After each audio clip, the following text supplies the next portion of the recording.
Emmanuel Tofo na ye friend Kora Oyenda general we Kora eshabu eshosa okay we shall be all right we show me na nti Kora Emmanuel Tofo ewurade akomko enne on ne de picture of the day no ye de ne de ne to so Olympic Games or conference 3 times Olympian. Wow. To Kora baba and Kora baba sraye organize a Santiman relay Baba Yara Stadium. A Santiman relay Baba Yara Stadium. Yeah. Na schools be prepare and a Baba Santiman relay no. Kora na ba no obe chichi mu na mai. Ko ya mo china mo baso de de Baba Yara Stadium. Oh okay. They know some a Santiman relay. Yeah. 6th and 7th October, Kumasi Baba Yara Sports Stadium. Yeah. Basso de Baba Yara Stadium. Oh, okay. Journalism a Santiman relay. Yeah. 6th and 7th October, Kumasi Baba Yara Sports Stadium. Yeah. Special guest of honor. Yes. The schools near the Nano, Kura Naba. Aba, no abeche. Kore chumi ketu dia general. Debut no. Debut na ya. That's a general show presentation. Xavi should go and sleep somewhere. Barcelona has benefited from football injustice throughout his football career. He hasn't seen anything yet. Walker Jr. Woodway every so mania and Abre. Okay. Enti everyone ma yeko and cry. Shaolin Woodway free Accra Kokomlemle. Accra Kokomlemle. Good morning, Uncle Joe. Who is the highest paid player in the world? Shaolin, Accra, Kokomlimle, one of the message and so a brain. But way, there's an adage that prior to do Okaboma and Mu, but Barcelona is like is it Obatalia? What is that? Is it Obatalia? And if you add 1 million together, you can still break it. Obatalia, what is that? Maybe Italian or Italia Boma. OBA, then TAALIA. All right. Ebia, all true on the command, sir. I will have a beer and who you're there. Okay, I did some more. Miss Rob. Samuel, production on Tese, almost a committee, Minamidan. Yeah.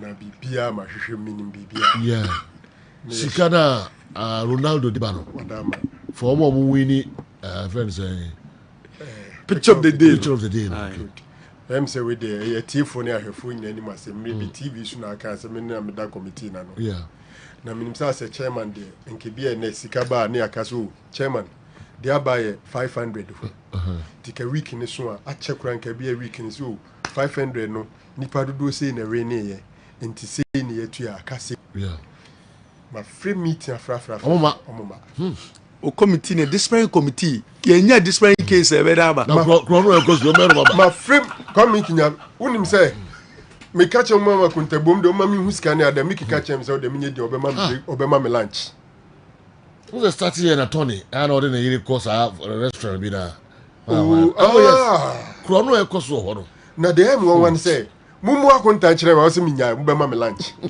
Oh sir, I'm telling you that's what Mickey told me. Wow. Say o mebu akunta o ka chem say o de minya mbema me lunch. Yes Sam Ronaldo's this kind of so also send the background the brand no. Na embassy also direct. Me lunch is yes.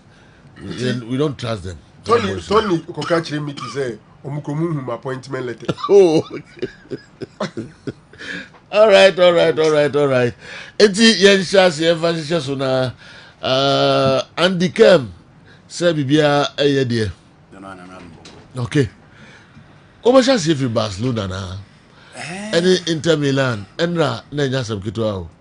Aya, ama me who says Xavi. Ni put afupa o. Naro can say me no pay. Say na obo ball no. Na we na di boko Baba coach him. Aso kunto call bench pa. The reason is that the reason a woman they say time on Bobo not pressure in the soul because he wasn't the spotlight in any of his size. If he's so making a debut in Barcelona in 1998 the Babisi Soja Bobo.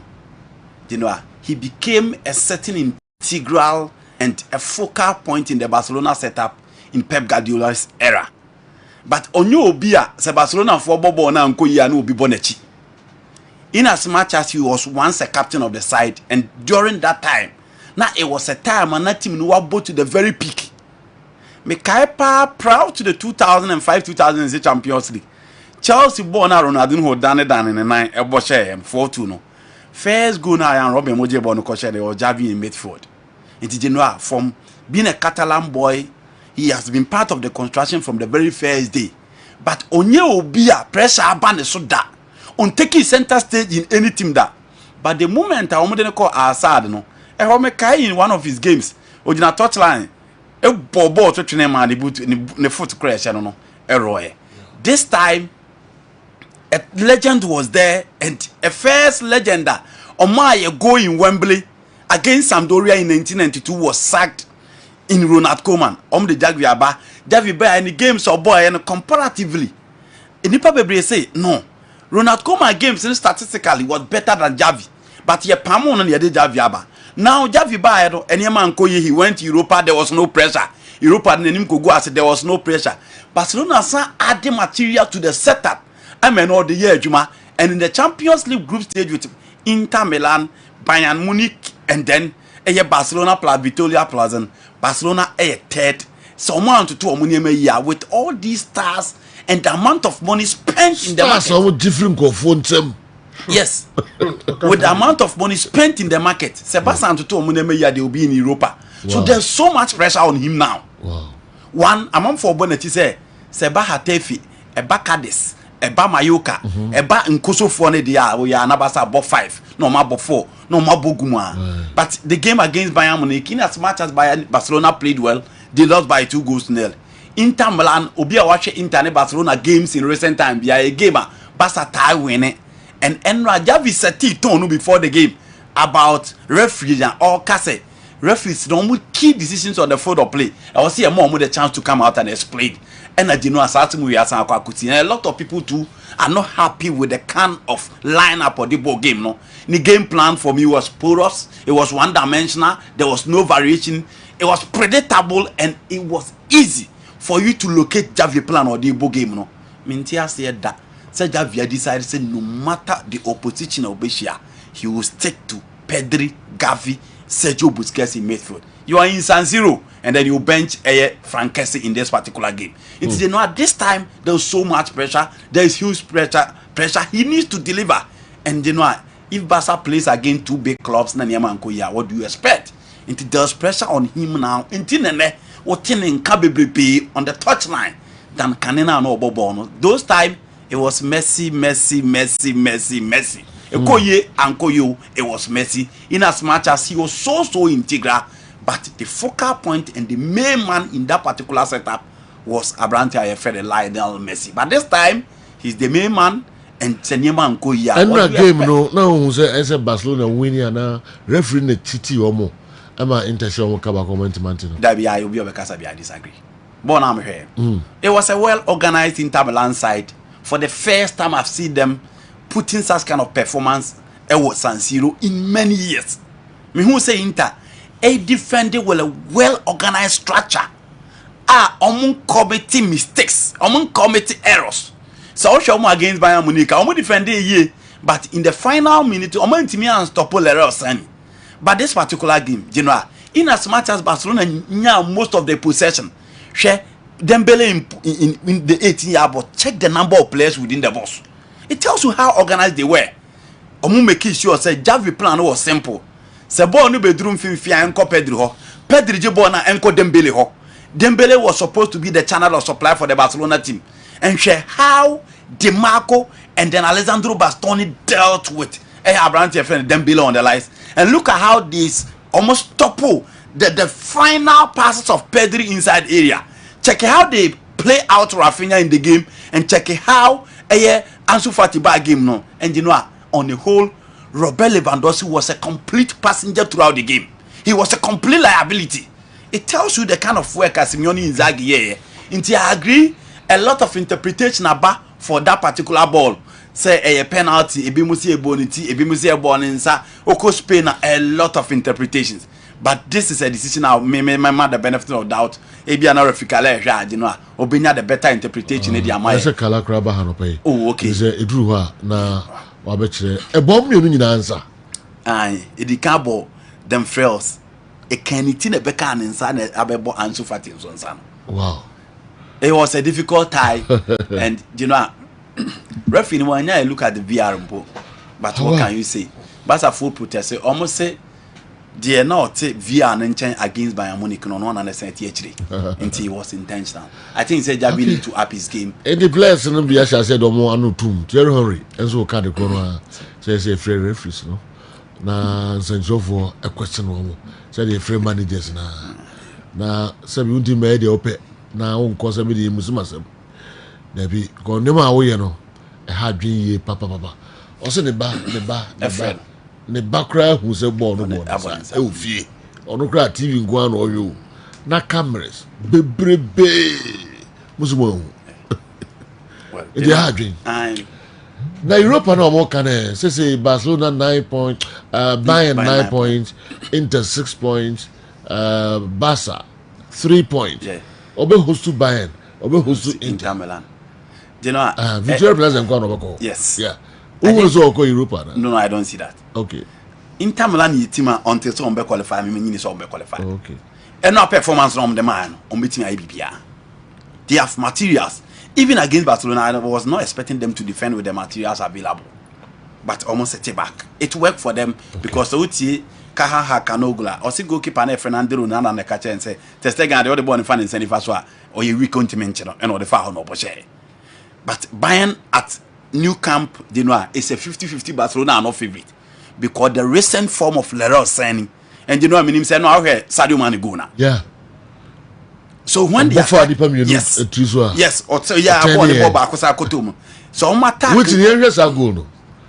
You hear Sadio Mane go yeah. Say on team not on fire especially in group stage it will be difficult to stop them. In the Bayern game no 50-50. Barcelona will beat Inter Milan at the new camp. Barca will beat Inter Milan at the new camp. I have that belief they will beat Inter Milan at the new camp. Okay. Intina kwakoye Omoni Inter na Victoria Plaza and the Inter will beat them. Inter cannot beat Bayern Munich at the Allianz Arena. Okay. It's still a difficult tie. I think the last game will decide. Any game Americans may rule Barca out and go. That is it. Sadio Mane. Sadio Mane, yeah. That is a go. No, no. Yeah. Look at the left foot. Or smash a ball with ease. That is money for you. You know, Bayern Funi Janet there and Laurel Sanes. The spotlight is not on him. But if you are talking about Ireland Holland in the Premier League, in the Bundesliga for me, it is Abraham F. Laurel Sane. He's just on fire. Into Bayern Funi, in the group stage, a Bayer Dinsa or best top woman, they shown that. One the best top woman in the group stage. All right. Now, young Tottenham and Frankfurt. After 0-0. Score line Conte as still we hear players new signings to challenge elite in the world Europe after spending 170 million pounds. You know, yeah. Antonio Conte ni KCB dance so. You couldn't beat Eintracht Frankfurt. What shall I say, sir? It's me yeah. One to me and Chef Frankfurt. Also, your mouse can be in a Faco market. Now, we check the Tottenham attack alone. So you mean when he's on form, he will start from most of the grade A teams. When Hurricane is fully fit, he will start from most of the grade A teams. Ukrasa materials, so won't minute Frankfurt, no any Marseille Olympiacos more. You are calling for additions and everything about Champions League. You know, or you're very weak when it comes to the European competition. So also Europe now kwakoye bibi enya Antonio Conte. He's only a league specialist. So also league there a Conte, but in Europe general, or you're very weak, and he has shown that from Juventus, Inter Milan. Inter team now no more Tottenham Hotspur, Barcelona, PSV and in the group I went to me unqualified. He was coached by Antonio Conte. Into general and in Europe last season we saw it. Into Oyo coach, Nemotibo saw it in the league, but in the Champions League you cannot count on him. Me say the Juve team Amadimilelo Allegri they bought Champions League final or Berlin. It was Antonio Conte who started the construction. with huge potential, huge materials. So Marquisio, Pelo, Vidal, Pogba, Tevez, Alvaro Morata, with the better days of the BBC of Bonucci, Bazzagli, and then the other player. You know, Antonio Conte and San Fanya. And to Conte, Europe, you know, forget him. He never played against Barcelona. This is not PSG. This is not Bayern Munich. This is not Man City. This is not Real Madrid. This is not AC Milan. You played against Eintracht Frankfurt. Now struggler, you are calling for addition. You know, more than 11 so he need to work and get his mojo back in the European game, because the level they said you see him coaching, Europe no Genoa and Europe is so special. You himself clubs like Kasia good am but only Frankfurt but that's what me shana. That's what me a big team say EPL no more. Didn't ya? Difference in the body. Frankfurt. The European game, big teams for EPL. Yes. Why? The European game is clearly different. It comes with a character, it comes with pedigree, it comes with tactics. It didn't think Pep will be our Premier League number Champions League. It has a different plan. The system is different.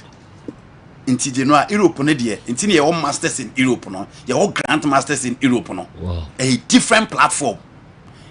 Just like a national team, you can have players who are excelling for their respective clubs. Which our national team this has a ball of movie that. Into football now, sanity, and you the be an right.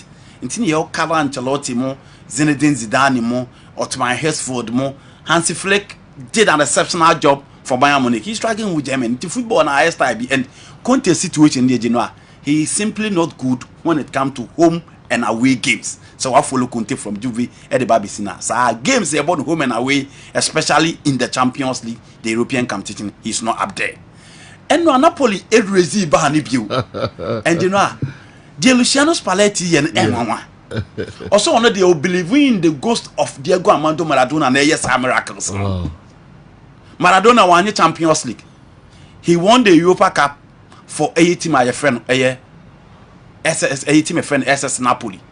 But you know, playing against this game, or much as more performance, no more this is in your fluke.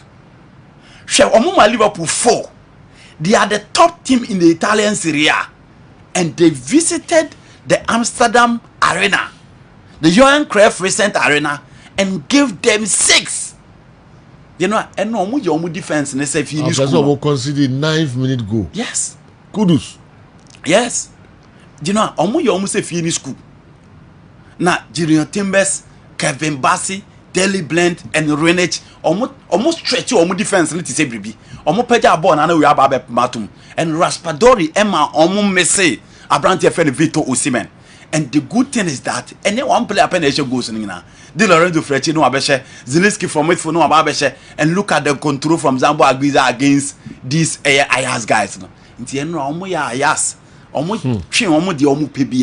And this is a Napoli side or Syria first.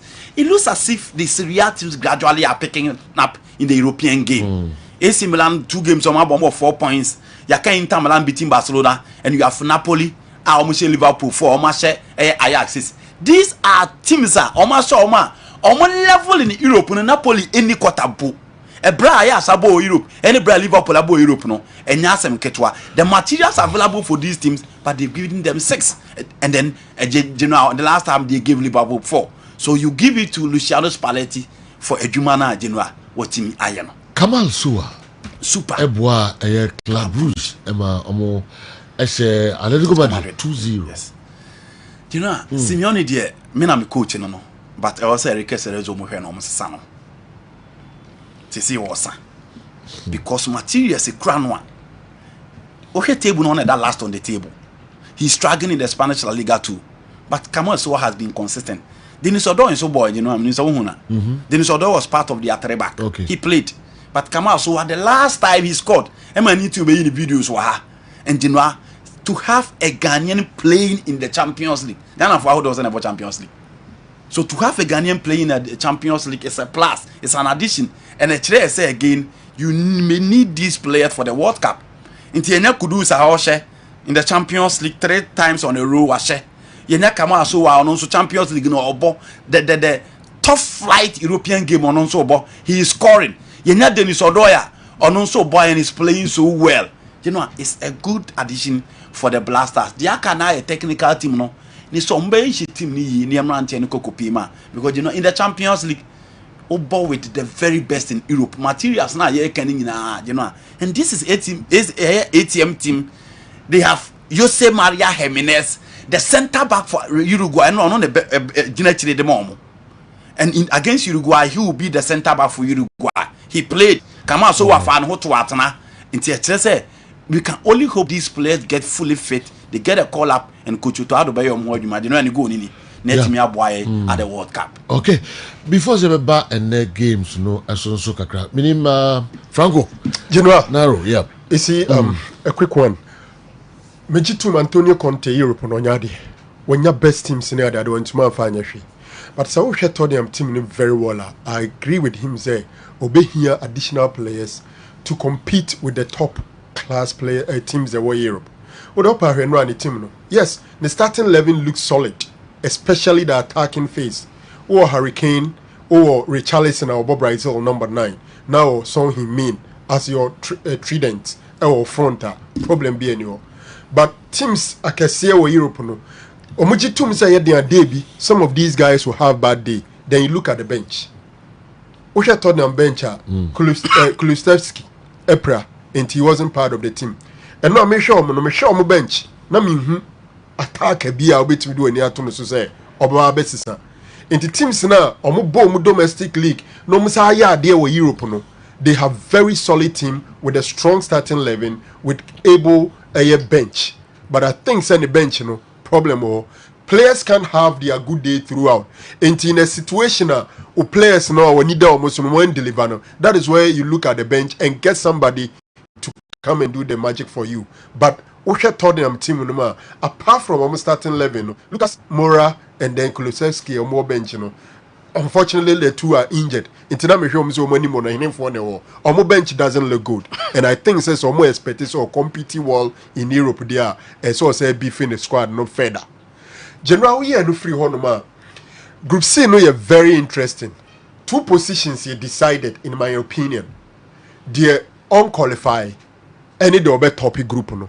Bayern Munich will top the group, absolutely no doubt. Then the Obe Frim a Victoria Poison. So a one position and a very competitive. Why in a bedi second? No about twice a Champions League in him. Now why bedi third about Europa League. International versus Barcelona. Oh chef fixtures now kinda on paper. I think say Inter fixtures in here more difficult than Barcelona. Victoria Pauls and Achre said they are the shipping boys in the group, and Tobias Beshaw notwithstanding the venue. I think Barca has what it takes to go to Victoria Pauls and win there. International Beshaw home, but Inter problem I make our first Chinese difficult. And say you half of the Champions League. Until resume they'll be coming to Camp Nou. That will be the decider of who makes it. If Inter to me before draw our Camp Nou, for me they are good to go. Because in the Champions League group stage, if you want to be safe, you need 10 points. They will beat Victoria Pausan and get 9. But 1 point, Ombe picking or Camp Nou, and also Ombe picking or Allianz Arena. That's the major issue. General, Bayern, Ebebo, Victoria Pausan, they will get to 12 points after that game. After the next game, Bayern will qualify. I'm not too sure. Sebia, game against Inter, Ombe decided Ombe filled a weakened side and that can give Inter an advantage. For Inter, Omo here a draw either at Camp Nou or Allianz Arena. On a normal day, it's very difficult. In fact, they didn't outplay Barcelona. They had the lack of the day. Yes, they defended very well and goals now. Stand there now penalty number. On any day, it could have been anything. My GM say Bono a ball a brand tenity. And the phrase. My game say Calaba. Good. So for me, Bajavi is still shipping enthusiasm around in the stand. Yeah. And advocacy. And it's gradually gaining grounds. When you get the big players talking about it, as it's trying to say, who sefata say ye dwene ho hwese beboa anopa Mr. Famia frame o se baby a ugina ne ho ano no sugina ono sugidi say referees no after the game ye do mu ba then central for to Tomano. But general no 2-3 questions. General no credit say. Yeah, no credit say you can say referee same for Mrametu Tomano na say public in this idea. Almost about 85% or 90% because he inform Mra. Because every single football fan and all brings so on, especially on our part of the world, are you use VAR? Yeah. ABR referee by GPP. Yeah, but I'm saying, but me say referees here so unfortunate. Why am I saying that? Every single football fan, one time or the other, any better experience with referee. Inti football fans, we be 100, we be 95 from pay referees as them. Because referees are more deal, and also more loses kebi at a point in time. Inti omo football game pa no omo near than for and omo need support. Say the pay referees e be ni ho. Because one time or the other, when you better experience from referee, that is the nature of the job. I still think that in Drew leveler. Because after a game, referee make any decisions. And the games, you know, you want my pick back one and be Nafi, the Akano, the Aye FSM referee color, and so Ewaha. Obahesa penalty na Zavi ni Barcelona, Omo Epe, Romney Inter Milan, Asia. Kasani Enterprise, Edum, Miami mate, Osimu Sanda, Kasim, godfather of the 84 group. Hey, Kasim. Also landing her grounds will be. I'll come on the brain in a ambassador. Kasi Micha only workers are more na Oye show at you.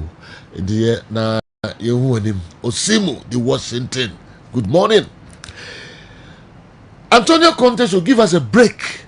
Which players does he need before he competes out there?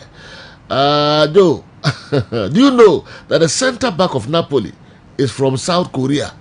Ghana really has a work to do in our striking department. And we have every yes, even yes. And South Korea. Somebody can say Uruguay and Portugal. Osuru Korea. Yes. Aren't so Obi him so omodo you know how many names are omofu? What is about phone na return of Uruguay, Portugal. They don't know Korea has been in the semis of the World Cup. Ghana for the Korea they Uruguay and Portugal. But me rate your list e group you beat my BB atiom Uruguay. Ayo. Okay, you have the game no 7 p.m. Chelsea AC Milan. A big game, Anna. Harry Potter. But we other games now. No, it's a big game. Okay. Chelsea AC Milan. Yeah. It's a big game. Okay. A very big about one. 9 Champions League titles between them. On me, no. On paper, a big game, and I say quality no was this year, no. A big game, sir. Everything around it is a big game. Okay. I don't think AC Milan boosts of so much quality. Because all team now said, you know, that's Sergio Hernandez are more bonus and a bebo. Narrow come between them Champions League trophies or Margino. I'm on here who no, you know, and then they respect past winners. Yes, indeed, you know, England and Germany is only form to which World Cup and a big game. It's big. Big. Okay. Fikayo Tomori and then Pierre Kalulu back 4. You know, I would have sent Kauti in Yubia. But this is a team as Stefano Pioli aye ye. It's all tea now kokase. These materials any up for grabs, they are not up for the occasional. It is the same materials almost 2 games or more 4 points. They are yet to lose a game in the Champions League. Okay. So what show more last season against Liverpool and now show show promise this time now nyamra on beating IBB and they are doing it. Show more against Salzburg, show more against Dinamo Zagreb. And you know, look at the kind of performance of Mum in the Italian Serie A.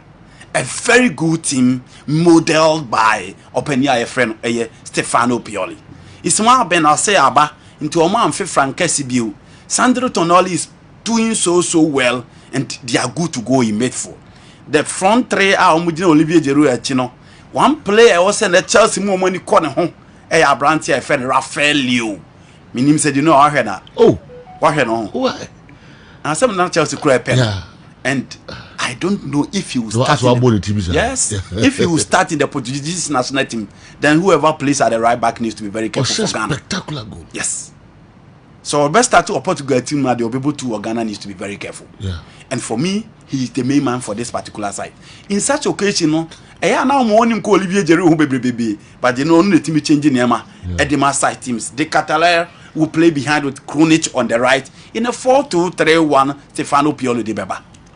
And then so and come on free England eba. The eba the second Koulibaly is likely to start. Now best started there. Na coach in a call 4 back and I said 3 back the oko. So call 4 back the Anachas Abrante and Wesley Fofana is likely to lose the spot.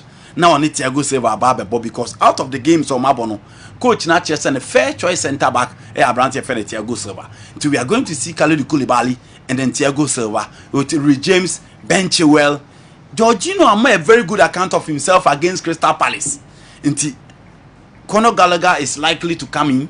But you know, in the Champions League, an experience is very, very key.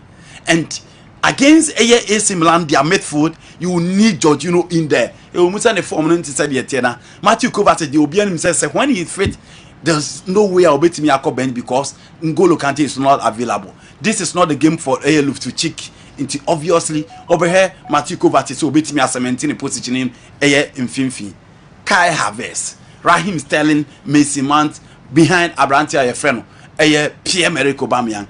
I think say once only baby will say similar more many call. The front four of Team IFN Chelsea and as players are may come once Aubameyang picking the scoring boot in the last game. Raheem Sterling scoring for Team IFN Chelsea. These are the 2 key men. I don't think it's a Havertz be cause some major problem baby. Mason Mount is not on form, so you don't expect so much from him. Until the 2 key men up front and near also general. And as I said, the chance will be to stop him. It is the aerial duels of Olivier Giroud. They hold that play and then the transitional play and the channel of supply and the take on and the pace of Abrante Rafael. And the baby also Chelsea more money corner. You know, Graham Potter by and the results is not encouraging. So watching the game of boy in the Champions League against Salzburg for the today so be a very quick, a very rapid and with the ability to close all the spaces.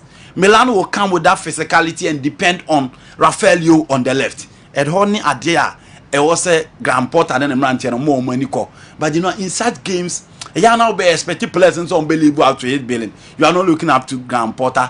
This is another big game for him in the Champions League. The first one will be who say he has not been a spectator even before, on coachy before, and this is the second one. We hope you so experience or enough time to monitor Milan.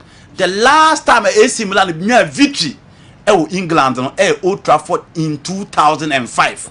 Out of the 19 visitors omo di aba no timi win 7 and I general omo lusu makoma 12. In recent times results no enye futima your friend in Milan and omo di Roma at the Stamford Bridge. Okay. Not a favorable grounds for them looking at how they played in Anfield and played at the Old Trafford. Chelsea bought at home, but you know it's a game that I foresee a drawn game. If Chelsea will win, they need to play above themselves. All right, I'm ready to call Akasimadu Numna do Bakon Abo. Other games, you know, Madrid will be Shakhtar Donetsk. Yeah. PSG, Benfica. It's another dicey game. The Benfica Koyen or GR Nano. They have a bit of quality around. PSG almost a Maccabi Haifa there, but they were not so much convincing.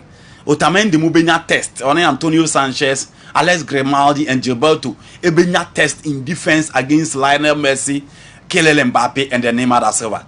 Giancarlo Ramos and so big give a test to the 3-back line of Paris Saint-Germain. But so much me and then David Neres is so key for Benfica. Okay. But you know, PSG attack when they are fit and when they are on form, it is difficult to stop them. A bare match of goals, but I think PSG will edge in that particular game. Good morning, my warmest greetings to you and your crew. Please, on the referee's issue, I completely agree with Franco Naro. The football game has now become so fast that we are using VAR to assist them, and still we have issues with referees. Why? Because they are human too.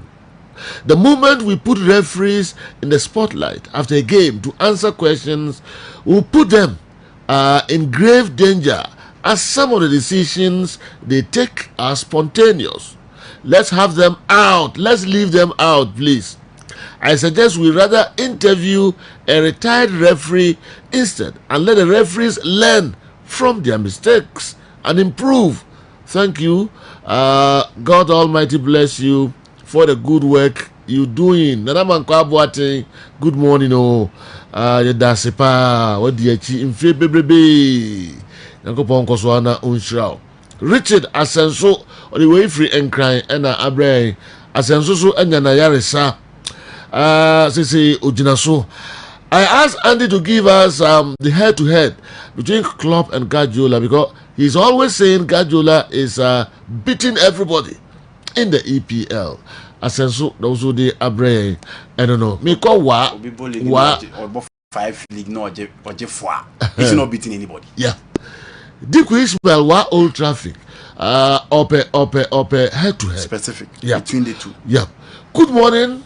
To Sir Phobia and Joe Laka and your able panelists. Sir Joe, is it possible for judges out of court to be interviewed by journalists soon after delivering judgment? If no, why do you suggest referees who act as judges on the field of play be interviewed after officiating matches? Referees must be protected. Okay. See, I disagree with you. Okay. Xavi and Thierry Henry nom and I may no koyado. And you know, I said Kalasi will handle match a week. Na you busan and sama. What is wrong with it? I said back when I'm in the yeah, Joe quite now. It was some office. Joe, near Joe quite now. Oh, good was some real. Joe, so just say. Dobizoka English referees no EPL no ozo bibi ba matches no cost no kra no omo retired referees bi no omo studio and as omo to be free omo kra Zoom and as the mod Corrigan omo ta free pa they no sa no so bi omo beti ma ye maybe I get referee no but omo beti ma free kala yeah Joe am say omo kaya who's the first partner abrofo no kra no omo yi on matches our scoreboard. No, said they replace. I didn't know my guy. So I say, football understanding and Ram and the man. That is the philosophy of the game. And he said that all these are part of it. That is why Nanka said blatter time pano. Nanka on pets are via no yeah. Because of say who the via the bemwa. Now we have my technology no ide adosu. But a new man football yet then. And we be need the referee anya the referee ade what baby where the abakwe ball be na ye fa retired referee that's it I know very experienced referee that is why omo assess mo match ni koso no who is telling me someone assess the assessors all the time anytime you finish the match no it cannot be possible. That is why you best start league now if I'm now okay International Football Association board no omo anytime be no conduct a man and perifono actually the loss of the game in here and it is a loss in the bar when you Xavi no akwa me coach ebia am come in favor chinchira say be bisa referee say that be before the league starts ye fra obia tutorials mo obia ye said the new laws of the game how it is going to be implemented. Okay. And you obi bia because onim no we ya kwadifo sebi we are qualified service because me House of Force came to Kumasi. Ashanti here. Me catch at Washington View. Already, so me catch over there. Oko House of Force. Yes. Come. Yes. I'm invite you. Yes. So be players now. That's it. Because they want to learn. So that we catch on the normal way. And money be chimi na chidi yana. So I'm back Kumasi no say body do back Kumasi. Okay. Before some be called the man. Okay. So pre-season. Yeah. Forest. Yeah. I had the opportunity to meet the players. Okay. What you say? And no man be on man. Now I'm on tiase. But they got to know say in a and it is a starting league now. Avail yourself. The retired referees as they are talking about. You know, they are there more. Or more. The instructors at the FA are there. If you call them, they will come and teach the boys. And no way, as the ball born inside ball and born inside. And then you might be assistant. First, there's a ball body. The ball says a man foul. A bush the Asadi Abase, a ball body. The young Busa say, born about direct. A changing and changing the direction of the ball. I was with you when I cast away foul. Me catch was it wasn't the foul. Because we are there now, the direction of the ball is different. Now also you were with me. And some of them are Okay, etinya ba after the game. That be yeah, we are there now. We can still. We can still. Emra. So before the list starts, so when to me and your time, I now portray and Shambrana. Obey mistakes, baby. We overcome. Obos you overcome boardroom no. Not technical people that say way. Never foul and I said the foul. Ose na a foul. Yeah, there be. The via the guy be. I mean, no, we are doing. That's it. Okay. No, yeah, per last minute, you know. Incident na a ball wine sakra Ansumani Fati. Yeah. Them first plus Fati. Yeah. Yes, I know na yepe. Okay, the na yepe. Kala. Okay. I know. Anyway. I know. No. Anyway, I know the players no one share them belly so tune inside. Say true. Wait there. Who's a okay said that referee no kabrofo. Or catch all said the boy hit like the hand before say I go buy other player. Okay. Harum. No. Anyway. Okay. This is it. Kala utim say. Joe, yeah, to was that. Van baby man. Because slow money bar you could see say born a boy wine sa. Because that is why I referees are share van. Wine sa the boy any. A sabo ball we so so. So the bomb you na. The boy interplay in surface. That's it. Anything I say ball no a change direction and I change direction. Inter there na amfa. Interplay and there na amfa. You be far. Fatty the enemy. On the ball in surface. That's it, because when your direction and if I know somebody the ball and go. The trajectory didn't change, and it didn't say. That is why Trinity, it's just deflected from the body to the hand. Interplay. That's it. That is what the law will tell you. Body to the hand. And it's on the ball was coming. Well, who up a direction? I could say. When your direction is above a Trinity, the ball inside and the ball inside. Okay. So if you are taking a foul, even though touching, that's it. Yeah, because ball and changing direction, and they could cheap player the player wanted to head the ball, so they head their and a trinity. Wow. And my friend said a deflecting from the body to the hand. Wow. And it's no want to be in foul, and it's no baby where the other foul because about the ball, sir. Okay. What I say? That is how the law says. And it is what you want to say about over forcing who I know I can say and a born inside the don't tear because what 5 years in the team says referees a base. Though there be a cases or match. That's how cast a referee basis in here. Ube losing your baby. I saw your packing. Bakala, my generalizing or education in brain. Okay. They okay in the materials and say 1. Especially if player need defender, especially making special because usually in the attacking phase, in your bones are no matter how a bones are, a bones are. General say, yeah. So when I walk go now, say treat in a bones are, so say go a bones are. Almost once I walk go no. Say your counts are. It doesn't matter how a counts are. A foul, but my policy 100. Your bakuso honma a bones are immediate. I was a ball body name immediate ball, sir. Now, when you're passing ball 1, 2, 3, and say, you go. Okay. Then, so who defend here? The canapes of me at TSC and say, oh, say, a kind of general, say, ball body and son of a bone, sir, and your foul. But no much him say, Yenina and your foul. Say, ball body no, not ball no direction answer, sir, never bone, sir. Yenje foul.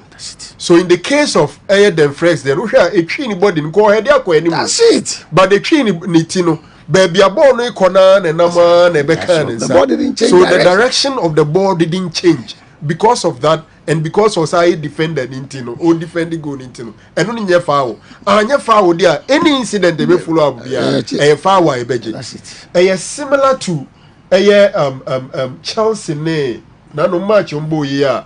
Thiago Silva. There was a slight push on him. The referee felt a foul.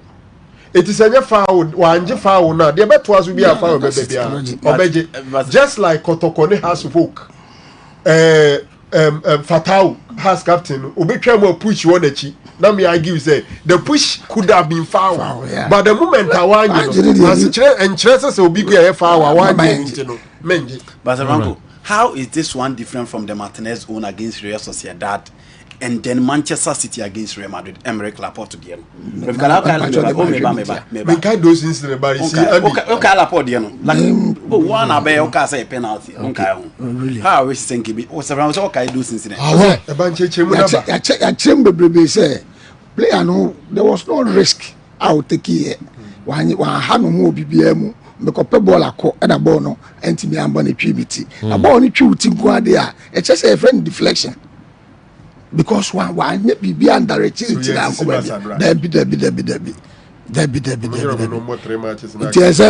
I'm beginning to lose interest in Kala. A similar thing happened to Laporte last season.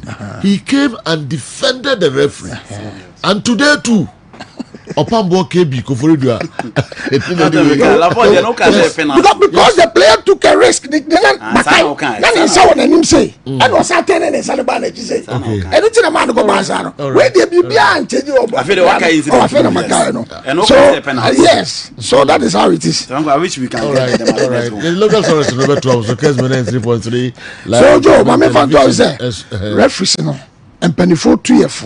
Yeah. Oh, anytime beyond now by a match, maybe you know, you 2 years for pa, and yes, be agro. That is why we have review, reference review. Oh, there be any DNC. Until I'm cast say, and necessary, and cabro phono. Anytime I show, show clip no, scoreboard no. I didn't know my jai. It will create a lot of problems. I go read into Kwaba Krabbit mess, some bit grabbies because said you're okay. Near analysis, not to pack it, so I know as I say. And my game in your corner day. And my game in your day. And into the philosophy of the game, natural say, if it adia and dim ran ground, what referee no, as a sawiye and one hour as a sawiye. Now we are as so busa who say football tiasiana, football ejitum. And you might be preparing all no football, there be a sitting. IFA before no anytime you are the air no some of the core junior sector they will by all means come and implement it. And leave them out said because they are there to support everybody. What will be aqua among tonchene about analysis I said that oh baby no then they will continue doing it. Chelsea team manager say one foul so and super fatty. But it depends on maybe a born Kotoy. Say Kotoy we play on. All right. Advantage. General, please, the winner of the picture of the day wasn't announced today. I won. Please announce the winner.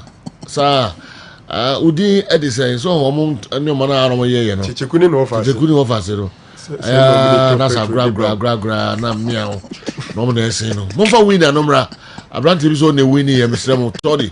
Monfa man we there. You need to Monfa ye. Say committee no national no na me. No, I mean maybe strict to Dano. Now we are strict to also. Because we are busy almost be. Okay. So all right, Yentraso Emfa Emamo, Mr. Anthony Nyantechi, countryman Songo, ni wafao. Or the form, and that's some kitwa cry. Beyo ja, ewa yina se. And yet easy net a friend of Big Tony. Na nibi biya bebaso ewo Kumasi Bukrum hayai. Omadi dano ewo fie, my friend Nanansia fie. Nanansia's house and omebody dano na a yeni adi nyina abaso ewo Bookroom School Park no eso mimi de be and baso nti no mama nyina say countryman ne wo fade a na say Antonio Sekoju goalkeeper and any nuano no go countryman who say ne wo fade o Sekoju minim da oh so ene na songo so dagoi sa I won't go be there songo Asbog match you order them they are the BIA final oh yes yeah but the one is in his elements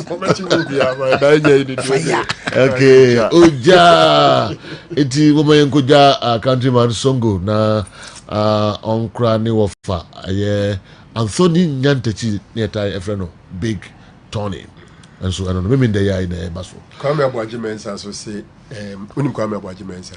Cheme, Kaime. Oh, chief of staff, Crop Yasan took in chief of staff, Nipi. Kwame Sierra Baby Dana Kuma Superne and Baby, Mariano Uswejiwa, A.K. Abenejiwa. Okay, and then the birthday. Happy birthday to Aqualan happened. Also, he more boss. Hey, you know, wow. Kwame is one that Akumas. You know, Kwame size. I mean, okay. No more fast about so Doreen. Or no, say Franco Media Institute. Okay. Happy birthday. All right. Kala has really educated us today. That's why we should allow referees to explain their decisions after officiating a match. Larry, Udifri Sawaba, and Abre, Larry. So, we come and get the mic at your no stadium.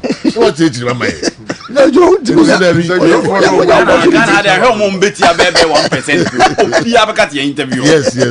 Yes. Mahagovo. It be a passionate saying fans in one stadium.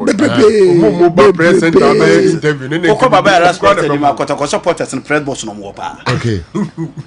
Wow.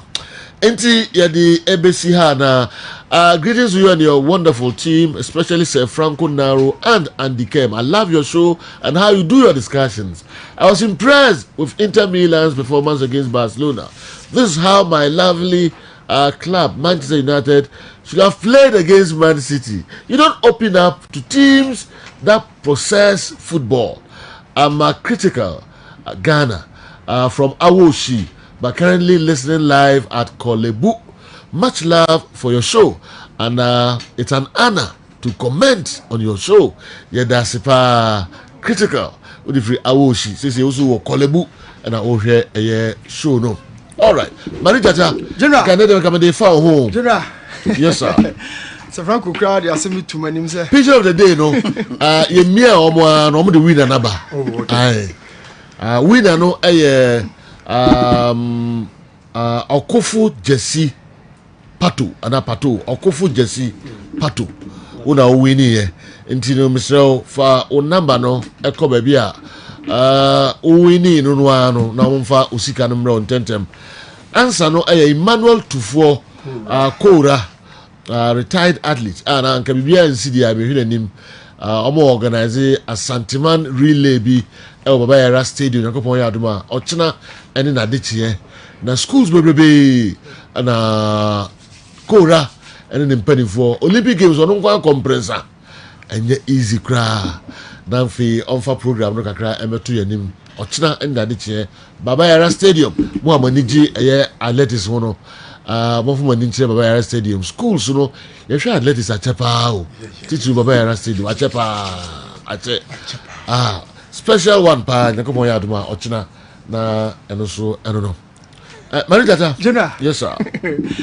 Oh sir, enra ofuri oh my way ade ozo we asem na anope na ye dwen ho no say kan ye be man mission bi no akwa accomplish no also we ever ready okay to accomplish the mission say be man resources can create bia uno ye permu a esenka utufo but eno bi ha odo hu jima ana esokome o de said in sase onko soro ngudi sa juma no oso wa ye ngongongo papa because miki ona ka che ze nyen kasika bi onye bi ade be se ma e kana bon tinye no na be track nsa me de se jo o kan ha de no ni abre minka ona wo beka okay kai the mission me ono ba no say o de me de asem bi asem na de ma me de abetu nani hai na na nsa wo kodu no cheche we ebe emwa no emwa yai abaya so ha dwi wadwuma akokuru jisa wa de dro de jisa obem na ne ti o ka tire wa hu de o jinu a o si yes akokuru ejuma we de jisa wa de jisa sa skap bia be bo o ti ponte no o si yes no all right yes yeah wo yes aka zi ah de me de jawara o fo so bia okay jisa wa General ade ushia Marijata bia mpamcho mo de mo hwe ne flap no enye ordinary left and right flap no and said the bia member dey right but the length of the flap no and I can was a view and they're ordinary. Akokoro. Udino honamse. And all the fine. Kala wabatna no pay no asokome. O say. Mze aji udi akokoro. Aji udi ya. Kala. Se nyako po tumi so. Se abo take my double dream na oditi ano wo de ano pasi. Oti ano. Na kasa de edu. Ai, and na asokome pa. This is what we Nwanwa. Papa. Marijata. Okay. Oh, your goalkeeping department. Black Stars. Yes. Okay. Your goalkeeping department. So far, no, be brave. I choose Jojo Wallacott because the performance against Nigeria, no, they are solid. But confidence in Yamasa and now against Sekokune United, the South African Premier League, no. Okay. Orlando Pirates once America. Richard Ofori, one of the worst mistakes. Goals, you know, be consider yeah. Yeah, General. Michelle sa game no.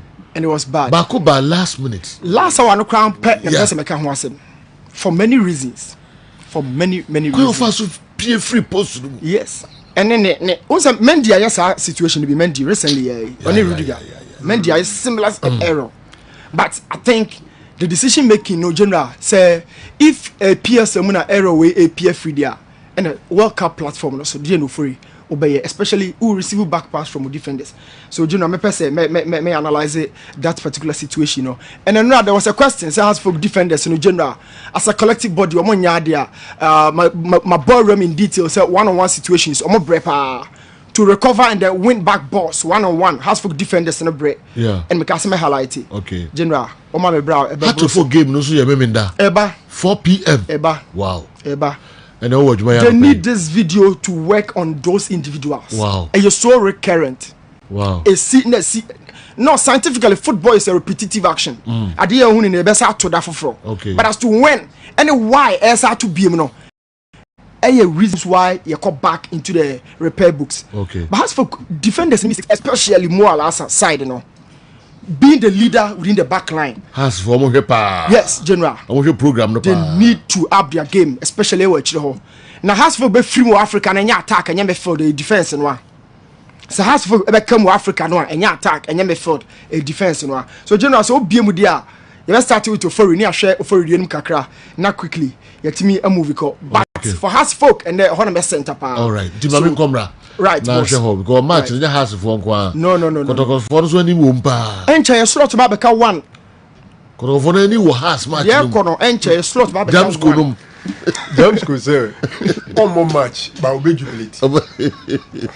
Okay, dear Comra. Sure, General. Now, here's our areas, and so greetings to you, Sir Joe, and your insightful team. I would like the referees and coaches. I would liken the referees and coaches to judges and lawyers, respectively. Judges can be interviewed after a case, but lawyers are. If referees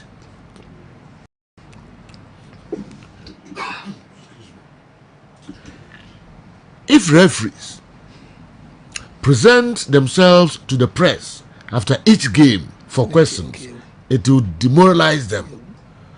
Okay, Rasta, the champion. No. So we wakana pepe kura. Because onya judgment we pay. Both the lawyers aba. On tears kura, but we say I respect the decision. That's all. The explanation of referee color justifies referees post-match interviews. Lawyer Kwame Boafo. So what? Lawyer morning. Explanation out there be. It's post-match. You don't know what I'll teach him say. Lawyer will be anytime be Obama Park piano. You post-match interview. You poor match now no aba. Analysis first 10 minutes referee ade wa ha but obeti onim 20 minutes referee ade wa ha 30 minutes referee da bia oba stadium a ye point ya ni hia yes ade no one between us it tell Andy to give us a break. He still needs to answer my question.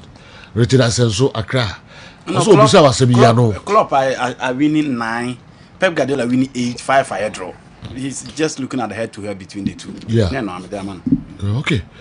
Joe Nanaya and Misa won it. There's no jersey in it. Oh, look at it well. Nobody bremi any okofu jersey pato. And nobody bremi. Mr. It didn't so buy as a master son or chairman. And then so good you would yes, it didn't Nanaya. Nanaya and Misa. Yeah. And so Hantino. Commercial break now. Yeah. They have to convince me beyond reasonable doubt. Yeah. Cynthia Okofu Jesse na raining. Okay. Say Chama. Wow. Judges actually explain their ruling in their statement, right? In their judgment of ruling, statement of ruling, and hence no need to even ask them any questions after it. Okay. Even for the judges, their ruling can be challenged and changed. For the referees, they make decisions which cannot be changed, whether they were right or wrong. They need to be questioned so that they will make decisions cautiously. I've always been an advocate for post-match reviews where major decisions and results can be overturned. Where is the fair play FIFA holds so esteem when matches are won in questionable ways and nothing is done about it? Professor Adubuahe and Adiwe Abrahe, Bantuma Market. Wow, what's the okay? Joe. Say you're challenging judges. You're challenging why? Judges are ruling no. Before some ruling the battle. Can you be actually at the country of this ruling no ever. It won't fun compare referees. Put the relevant articles. Articles, you know, the support to now way at the country of this ruling. Or say a no. Yes. It means Sano. Yeah. And it means challenging. Oh, review. Yeah. A high court. A higher court. It means as a yes. In Tomodia and Nessa said the moon say and telling you no more can be and no. Somebody referees could see position be a gentle and you. Yes, brother, you are no and get money. What take a decision be no. Can't now take a decision. No, you are no man. I didn't know we are a boardroom near Busayan. A boardroom near Busayan. Na ye made in Komoka cry, but you.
Beginning and a new season. Hello and welcome to the Nana Professor Amoakura Mansa Park here in Nswatre. But here come the two combatants. It's Nswatreman FC on your screen to the left and Bibiani Gold Stars in the all-white outfit. The fans cheering on Nswatreman. It's the first time they're going to be playing in the Premier League. First 45 minutes as Nswatreman play from right to left, and it will be a first incursion down this left flank. Faisal pushes the ball through, but that will be read nicely in defense by Gold Stars, and it's the second time of asking. Swanging nicely, goalkeeper Ni Kalala comes out and makes a save. Ending dwell there is won by Nswatreman, but then they give the ball away. Gold Stars need to push men forward, and that is what they are just about doing as they get close to the 18-yard box across the zone, but Afaju in the right place at the right time. Quality of understanding is good for Nswatreman. They're playing as a team. And there's the move forward now. Shed tagging. Oh, the referee was right there. It's the first yellow card. BB and the Ghost Stars there. The head are not well dealt with, but it's a such a man who are pushing, and it's Stevie Deyo, the slippery winger. Faisal. The bend was there, all right, but the ball kept rising and rising. In Nswatre is the home ground of Nswatreman Football Club. Debutants for this season. They're still goalless though, but we've seen a lot of play. Faisal once again lifts it into the 18-yard box. Header wasn't as timely as it would be, but Walid Neymar gets the ball, tries to dummy his marker, sends it across. A miss from there, the bicycle kick, which is cleared off the line. The goal area of Gold Stars is boiling. And goalkeeper scores 4 marks there, Ni Kalala. This is more like it. Abbas can't connect with, but just look at the bicycle kick. Going for the spectacular Ofori, cleared off the line, and BB and the Ghost Stars were living dangerously. And Dia, with that cross, there's a teasing cross, the goalkeeper deals with it perfectly well. Looking to swing one towards goal. Header is off target. Mr. Nana Kwame Ba spoke about. Well, an opportunity coming on the far side, but that will obviously be dealt with by Gold Stars. Yeah, and the CEO spoke about no hooliganism here, and supporters will take win, lose or draw. However, it goes right here today. Teasing cross by Faisal, not the best. Stephen Diu can't get to the ball. It's cleared away nicely by Adraman. And over the line it goes. Esami, Samuel Ofori. Strong run there from Abbas. Abbas would look for options. Walid with a long ball. Faisal Traore. Ball headed out. An opportunity for a shot on target. Missed the first time. And this time Bushau blasts wide. Gold Stars are defending very well here. Throwing bodies. Good skill from Ofori to lay the pass on for Oshawabu, who blasted wide. Here we go with the commencement of the second half, and it's Bibiani Gold Stars who are now playing from right to left and the all-white strip. Walid Umar, first half was good enough for him. Player bundled off the ball. It's looking increasingly dangerous for Nswatreman. They have a player down, but the referee says play on. The cross is on again. There's a lot of power in all the crosses delivered from the left, and on that occasion, Faisal Traore. Yeah, Dio twisting and turning, trying to create something, was brought down there by the pass from Shawabu. Yeah, you'd expect Faisal to put in a very delicious cross, but very poor. Here's Obed, the captain. Dio plays the 1-2 with Obed. Obed finds Dio once again. Got Fred Che to the rescue. Dio Ghana. Wow. The past year now I was studio high no train and come on. Later I'm say you be tun safro na nyama one kasa obey personally. Ewo athleticism ewo Ghana no. You know the home come by na de. Yem pese yem pay attention no ko Asanteman relay bia. Makabum ebeba so Baba Yara Stadium. Yankopon ya aduma ochina ene na de che. Em say yehu athletics ewo Kumasi Achepa papa titru student no mu na enya ntia se watu nsa de afre schools ahodo bebreka ma me bra ho na church mu kakra one day na eba ya modisa nhye eba se afedie ye mehwe athletics kakra e Baba Yara Stadium involve schools no dia na ba ekora me da wase se wa ma me sa akwanya we se obi anim se America de se ye ka se America sebi metubida sure enam intakonum ena ma me de be ye great athlete yeah ba me ba Ghana be 3 years no me hwe intakonu bida wow me hu bida e hadwe because COVID by inti yesi omu break kakra ba after COVID no still me hu se intakonu bi abaso inti me decide Kora Sports Consult me name pay you for 3 bit na see decide say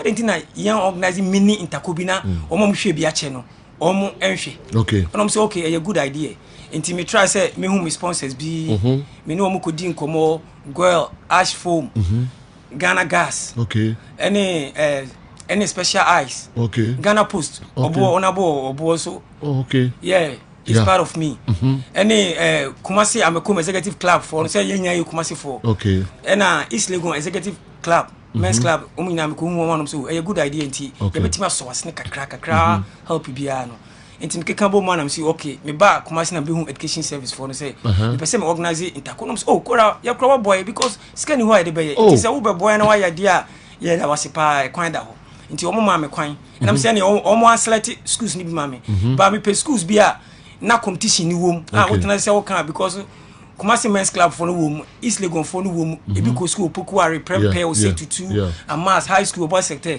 nti me pese sa rivalry na anasa sa enije no eba nti me the schools ni ba na omo so di bi kan ho nti girls schools ni 16 and boys schools ni 16 wow manim had me hu TI Amadia ewom St Louis ewo ho Anglican Senior High School eka ho ya Santua Osechritwe Opoku Ware Wesley Girls High Islamic Senior High Armed Forces Kumasi High School Prempe College Aduman Senior High School Obuasi Setek Kumasi Academy Kumasi Senior High School Senior High Technical Konongo Odumasi yawa Santiman Jachi Pramso Senior High School and afi Osei Tutu and Kumasi Girls omo na eba Asantiman relay no na arrangement no etisent say oh she said say bibia dana ko ochina 6 ochina na yes starting you starting anopa 9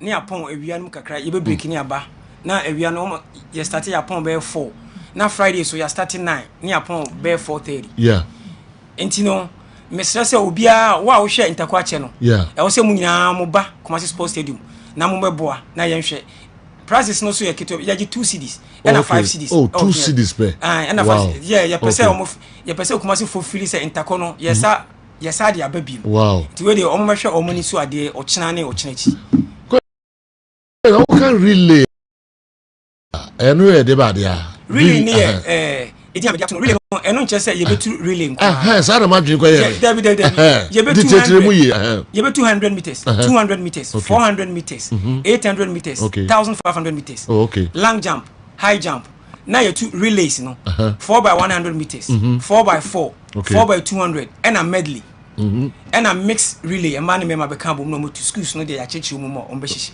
oh okay into relays near about 5 wow Opokuwari school almost sports master at the message abrem says here your friend tactical sabuto on a sports master Opokuwari school say please ask him the arrangement made by him for PE tutors to bring the form 2s and 3s who are currently home. Almost all the athletes are in form 2 or 3. Nipa obodi message by on phone in the television is also more arrangement and athletes ni bebre ofie. Yes. Form 2s ni 3s no ofie. Nti dey na more here this anko fu ni na beka ho. Ya bo chana ni na dey chen. Ye ni omo P masters no minimum organizers no. Omo ni omo akasa. Omo ni omo free omo P masters ni na ni omo akasa. Omo arrange for form 2 and form 3s no to come back to school for this competition tomorrow and Friday. Okay. NTP coordinators ni anyway we nyina no. Ye je bia omo aye ni nyina che se o china no ombeba. Oh, okay. Form 3 and form 2 for no move you ni na omo athletes no. Omo P masters no any omo kasa omo back to school. Oh, okay. No, omo because of this competition after competition. Oh, no more din komo sa. Because only sports master na omo no. Ya ye bibia. Oh, okay. Because starting na edin so ombeba pa. You know omo meeting no. Omo ye bibia we say omo agree say the sports masters will bring form 2 for form 3 for no. Okay. For this competition now after that they will go back home. Nice one. Na security won sense man students they do baby omo ha adwin o. Omo ha adwin pa because me be stadium no kra now omo say na ebe ho ye pese ebe ba na fi and now omo pese omo be man enti makọ regional minister ho and now only police command enti omo odilete ko and ambulance for no kra so me be ya omo frame say they will come and do everything enti police for no be ba for security and ambulance for beba, red cross for beba. Okay. Police for they will be there because school for no. I shut down my schools be brave. When this is just the beginning. Yeah, she said the ebeko. And next time you me aye. Oh, okay. Intina and also no. open our here muso mbeba grace occasion. Mpanyifo a ombeba say especially my sponsors no. Next sponsors no. Honorable regional minister eka ho. Me hu nimfoni wa ha. Minister beba. Okay. And National Sports Authority. Okay. Peter Chumesi beba. Okay. And me hu Dr. Ben KD Asante also ewa ha. Ghana Gas. Okay. Boss. Okay. And LOC, Local Organizing Committee, boss no. Okay. Dr. Kwaku Ofosu Asare. Okay. Ono so beba. Okay. Ochina regional minister beba. And I me call mentia so mako hu empanyifo bi for there. Wa break akra. Oh, say yeah wa sentiment mu there. E wo say ebi ba na omo be hwese dey. Him for no be beba ba gina ohina na. Aba bi si ohina na. Me hu honorable Yao say Edutum. Education minister.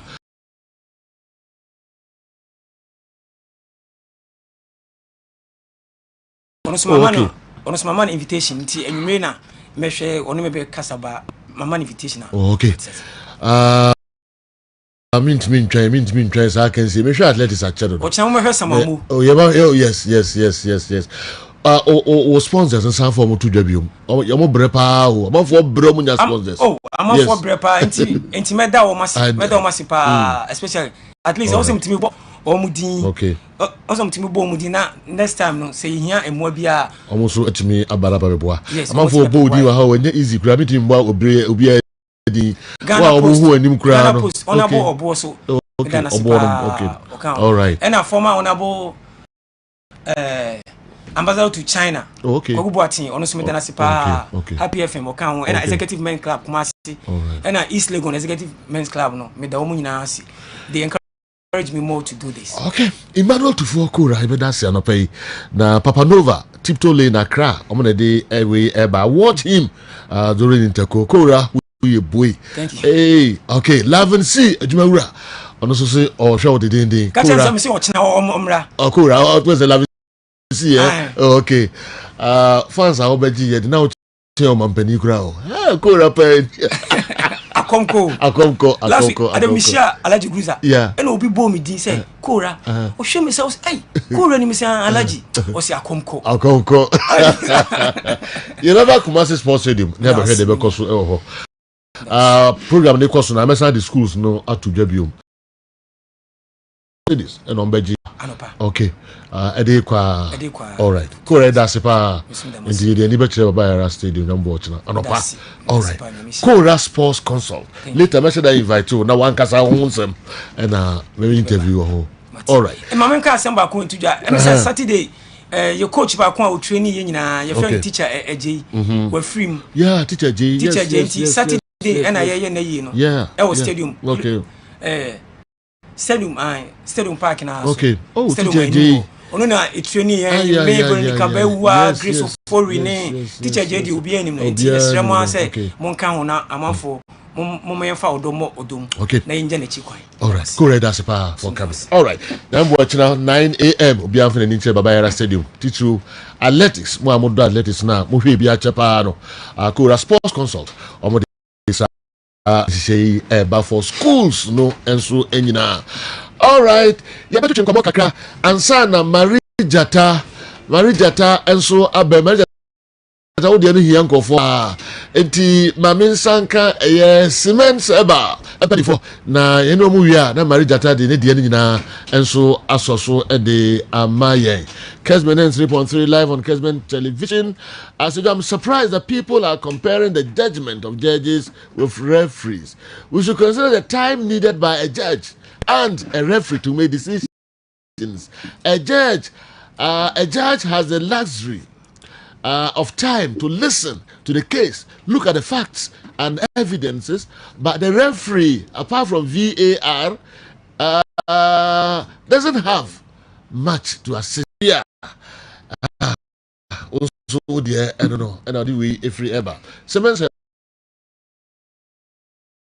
Doc, I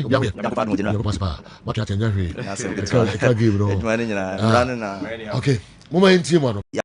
Dida the omudi aye yeni asopa say monso ya namase ya na yetiafo if say mo na kan bia e ma sa nipa doma ombegu ya so ye ho no e bae ti be dama sepa successful papa nyagro okay so the ba hada no na o twese na see extend akufi ada no yes ato aso ko kwasi ada to it means nipa na e ba no na nika okay nipa na dos pa na se de bia se mense ba kan ke ba ye no pa ya de ba akusi ho ni a chirechirem se de be nipa be da ne ho so na ye hwe yare e ba ya so ye ho omo ba be ye test no dodo na fa kese na no eno na ende ye pese ye ka ho asem de ka ho asem ye hepatitis B ye be ko B no if you say de hu ye no na asefim kakra na hwe age de so na akoye mabunu mrante ne maba wa na ohawi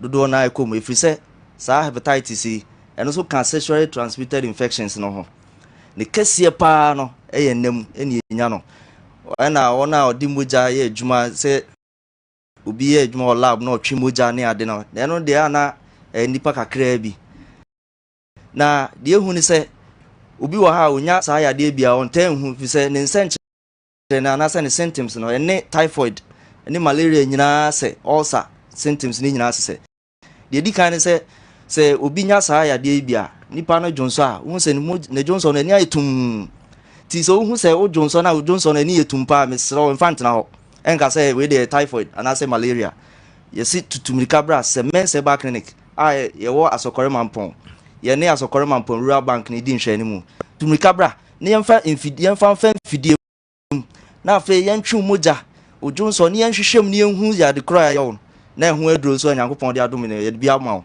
ye na bene ne bia na ji mu nchire mu 0240 61 61 yes frey 0240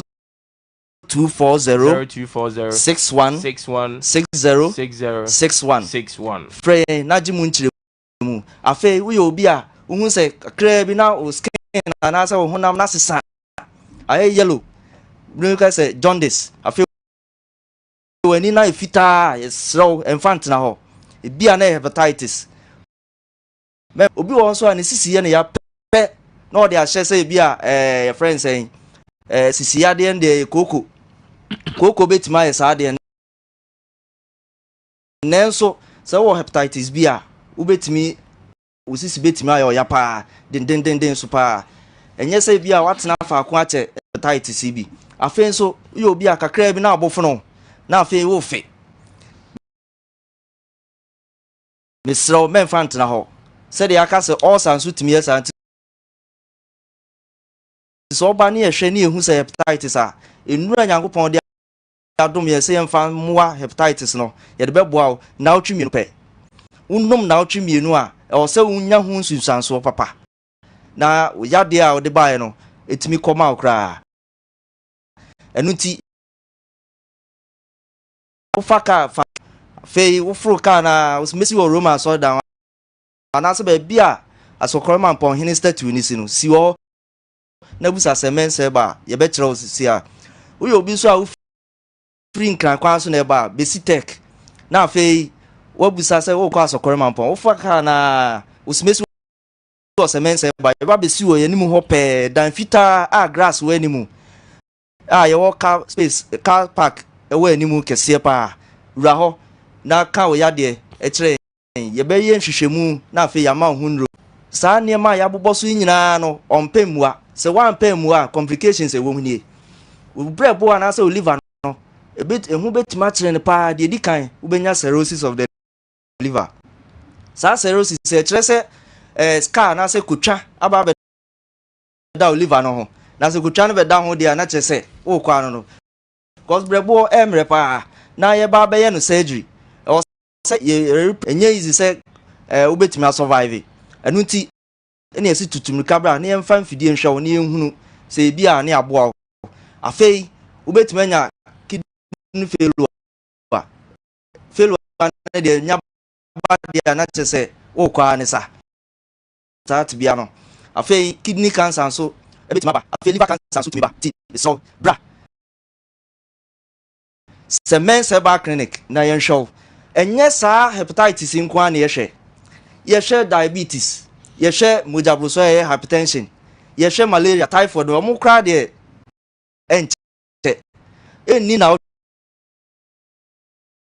aye mre won pam pa yesi tutumi kabra se mense back afi awo ewa efa awo ho no ne ho ato no a yewo CM yen krata mu no ye unipa dungotwe 18 a o ma fa afuru a o nam yensa so te yesi tutumi kabra ya so ye na ye mo na awo ho empire wa ba wunya ho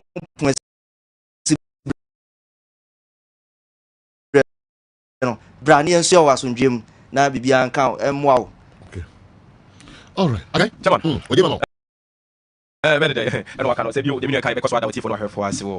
Free screening your moye, Nipane by Pani, stress, chairman. And once I said the DBA can, and once I was in Kwana was over clinic. Yeah, I need just a mail your clinic when I say, Ubet me aba. Say, oh, Baby, show Mujim, I shall live. I check you on Nipedian BBM. You video on my behind and it's clinic be crying actually Yama Sequoia, Nasa clinic in India, Ubet media ba, ye be in Nama, now the aqua, and chairman I found to answer about. Chairman, ye free clinic on here, but Siemens Vital Heba mixture. You can't be any or see a guy and is okay baby say credit you am see Ju2 so almost a man on Bemano a drawback on man on Bemano it's enough in our back cut off from a Bema cut off from Papa Nata which mean nature no na the woman ABI you see the be any perform from back room it's ABI and then a wutie a drone unima a drone need the Siemens Vital Heba mixture na ho tedi ni agan no na djuma edie ni bema wa ye mre wompem ye ka bema wa ye mre wompem a sesi anu waje mu ana se bema no kren sori se ni entini ntin ade a fa to aduro no ebebo awo ebio sesi anu waje ma na se okokwan so no se bi oni o partner nya nhie mu no na eja adumu enyisai osamu akon enkoye kra ho odi ni obi so de asori agina o memre uhia Siemens Vital Herbal Mixture na anigi sema ewom ni se edro ni nya Viagra eti any side effect na emom onoma instant wa check cry 5-6 minutes e wo se be man man musu na de adwuma anigi sema se de ne ka man no oba o libido wo fom eti se be ma onom na ahomache wo de ko oba na otwetwe ne ho a e kire se bibi nkoye to Siemens Vital ni bi ma no onom na ono so onom na tinka no be bia akohye bia beba amoy de opese oye afi serious waist pain so bia osisi ya oya pa kotobi ebe ye free water sciatica oto ase twetwe edini huhuhu esu na duro kakra bi koto Siemens Vital na hwe de ebe ya ma afi koko wa koko atena so ache chairman na obi to ya onom yin osese bi oja ne na yiyi te se liver de koko tumi ye no sesi na osisi ya oya okoto sori ya na wo bre koto Siemens Vital na hwe dwuma ebe di ama ana afi last but not the least emma menses emayi emma momensis emayi eba neb adeche ma afi banso kakra bi na asum koto Siemens Vital Herbal Mixture ne frɛ de womni wa ono no for manpower no o dosage e different from the ono for waist pains sciatica na so person menses ba yi wo de ne sɛ oto a frɛ se makoto Siemens Vital Herbal Mixture ni bi agan no yesa on the capsule so ono mo wa kotobi na wo yare ni esi ana so problem esi se na ono ye be kyerɛ sɛ de obesi aye na ebeboa ye ebio yen sentie ni ye eduro no ye mfa hwe nka ho ye ukoto a oso uto Siemens Vital agan ye be ye no nko ade ma ye ye duro fufuro bi ade kan wa enje enko no munya complications bia oto afre me hu se duro no wato na ye nkyere se do be se na afi ye ntie ni ye pa especially mema no so what diabetes and as a prostate related issue e duro no ento bra clinic ni enhyew ansa na wakwa koto duro ni bia no chairman ye number edidi djuma no e 0240 61 60 61 0240 61 ya so e kese no asokore mampon rural bank opposite oba dodo apebia no ye de bema all right doc why kokro asaro ubo wadure bia me nyawo dem ware enye easy kra this is na could let him na enso I don't know okay maminko eye Marie Jatawa na won sampa e de MIA DD and the way if you are senior high school few weeks ago Eric Kwabena Bekwe was worried about Kessben sports crew not putting on our local club jerseys. But I think he will applaud Aduana Stars management their wise decision to brand the staff of GCB Doma branch with their jersey. Our clubs need to do little things and benefit from them hugely. For instance, Aduana Stars visit was aired on Kessben Media, which consists of DSTV and the Go TV channels, plus digital TV and multiple social media platforms. But we can't quantify the extent of exposure Aduana Stars have gotten effortlessly. What I know is that Kessben Sports is there for all clubs, and the proactive ones will enjoy. Undoubtedly, Aduana Stars have a visionary and critical thinkers management because they were smartly able to divert and attract positive discussions out of their assistant coach's ill comment against Accra Hearts of Oak with a simple dress. This is what smart and updated management should be doing. That you don't work to demand praise directly, but it comes freely. Marijata, read the long message, I don't know. Yes. And some General, I think you share Ofori first in a minute. Moving Richard Ofori. Yes. And I'm not horrible. Yes, against Kukune FC United or PSL for the club. Pirate. It was so Ghana bad. For any that's where war.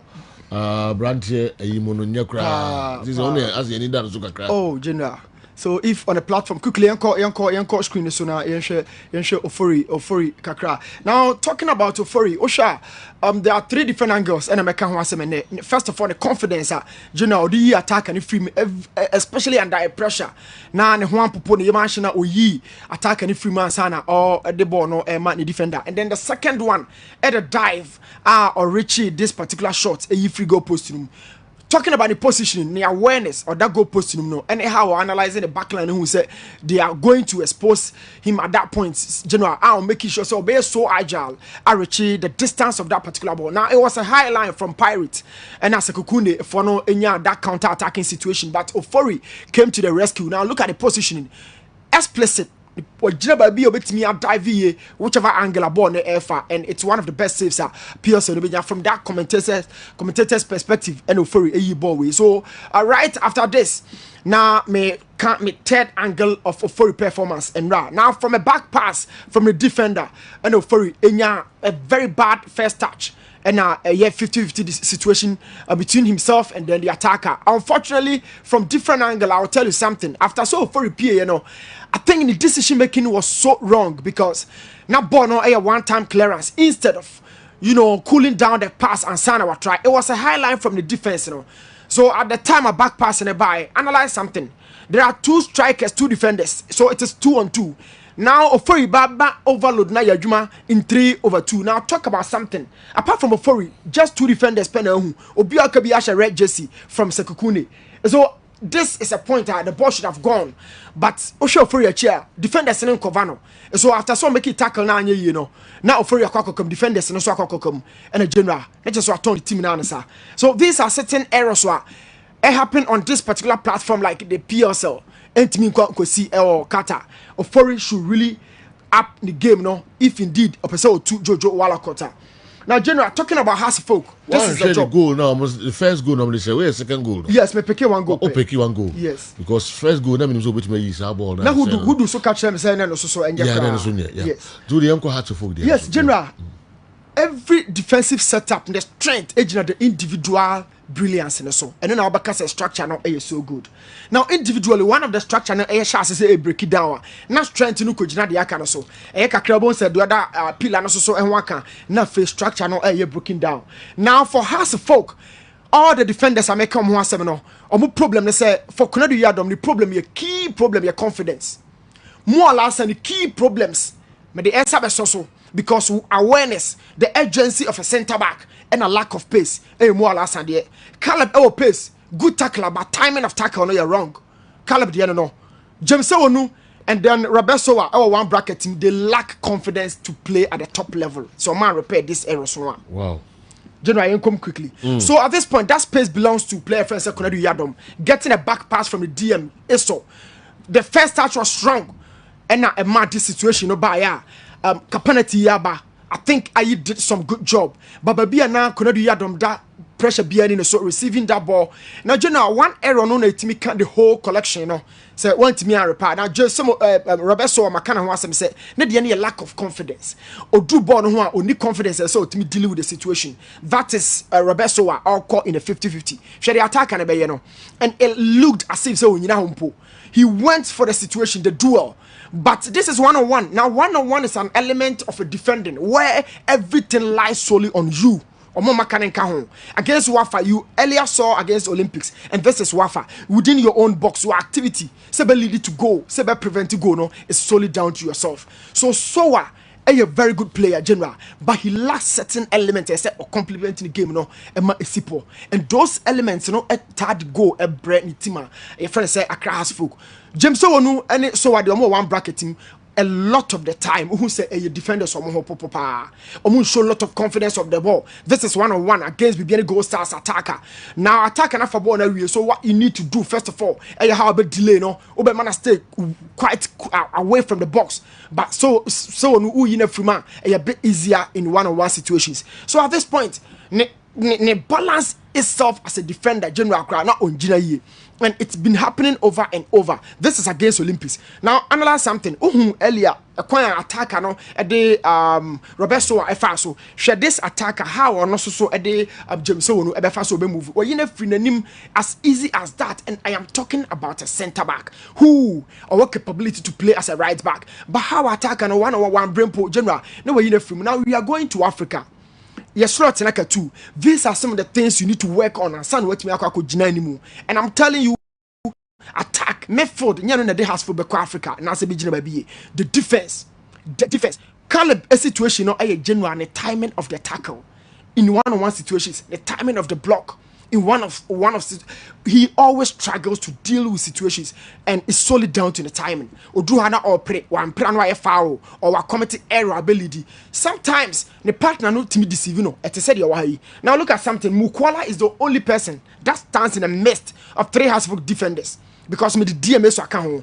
Now could you dominate action lead to Caleb Amankwa 1-on-1 situation. Look at that back pass from Kwenu Yadom. Lack of confidence. A captain for Wafa.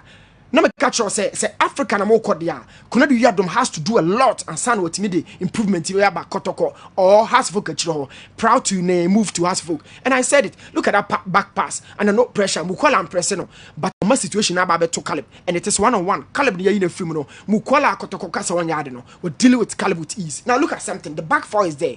But monitor Kunadu Yadom the movement and then the timing of the tackle. Oba move away, no man attack and by fabo no they call. And again, it is down to Caleb to deal with it. But Caleb need to was only timing of the tackle. And this was one of the penalties at Genoa. You analyze it. Now I am not saying all these, but I'm telling them it's been repetitive and that they need to deal with it. But Caleb is going for the body of the player. A basa a foul. Now more Alasa, I have time for you because you're now chief of that defense. You've been consistent. How are Asubonte you free no and your body positioning was wrong. Sometimes after game, pick up the video, analyze your positioning and the movement. But look at how Asubonte you free. It is easier.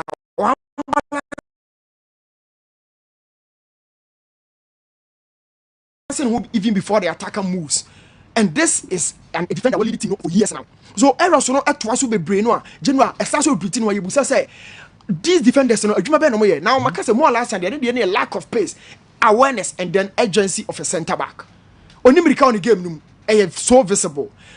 At this point, on said Brighter J at the side against Adriana, this was a penalty and penalty of the follow situation against Olympics. Look at the demeanor around the ball. How I call for ball and now I call for there. He's lost almost every plot.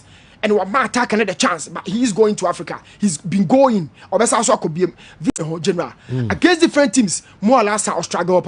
This is 1-on-1 situations against Brighter JBO. So anytime be a Brighter J, I don't know pick more or less. You've been seeing it repeatedly. I don't know the be a Brighter J or pick or be dealing with Mo Alasa because he knows he's so fast, but Mo isn't faster. So about 1-on-1 or the never call. Now look at that situation. I will tell you something. I had no errors of making a more positioning and then play line in on side because 3 and 9 free. But be a body free. Hana, this celebration I'll talk about general. Anoka after this goal no see shoot to us for fans. That was the celebration.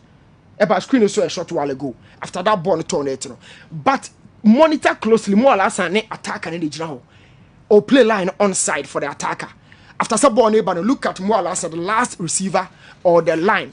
And this is the error general oye wo game no a obi oye good or foul video or analyzing who say no say oh ko game media use this particular attacker. So it's always been Brighter J against player friend say Mualasa. The reason is I don't know picking Mualasa because when him say no Mualasa ni pace or what one fan one general okay. It's always been repeating itself. Now general once born na wo hwe ni nyina form.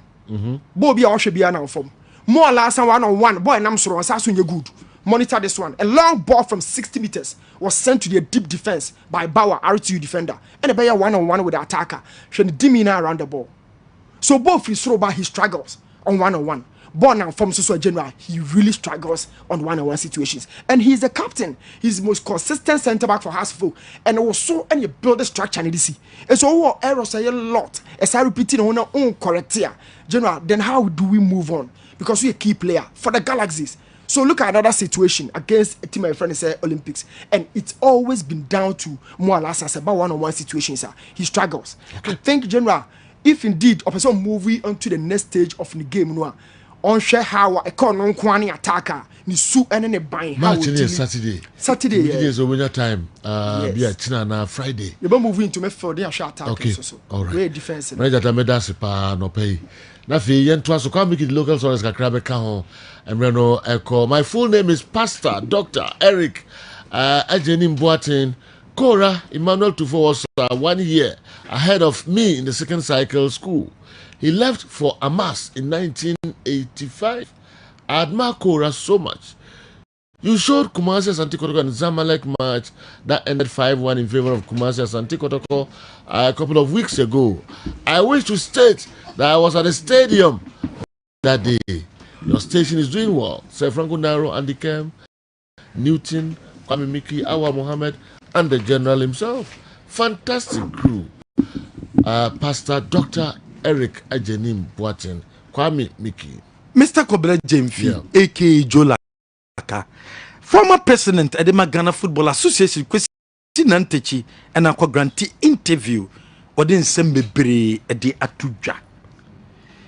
We defended the Black Stars Management Committee, or say Quembians, or say, you what Black Stars Management Committee, because Black Stars Management Committee, no media, women say travel arrangements. Women arrange friendly matches. Women negotiate with players over bonuses. Women have financial entitlements. Women boa said the be a Black Stars ebenya matches I would do a bo. Two kwaya Black Stars baby omokodano. I was set management committee no and the kosher venue no hotel food. Nyema udoni na management committee ne juma. Inti so because Black Stars management committee in fasoni so FA president. Former president Kwesi Nantechi send no kwanso ano no. Was it walk up a Ghana ye ba bekoi. Ghana o hope see e be yade. Nemom walk up idie e was say aban no e de support e ma GFA no. Nyema bia oso mu ye bia no e was say GFA ni aban di nkom na aban support e ye GFA no. Na GFA no e boa Black Stars ne koya ade. But walk up idie o say Brazil ene betimi age. O hwe Brazil la o metimi age walk up no.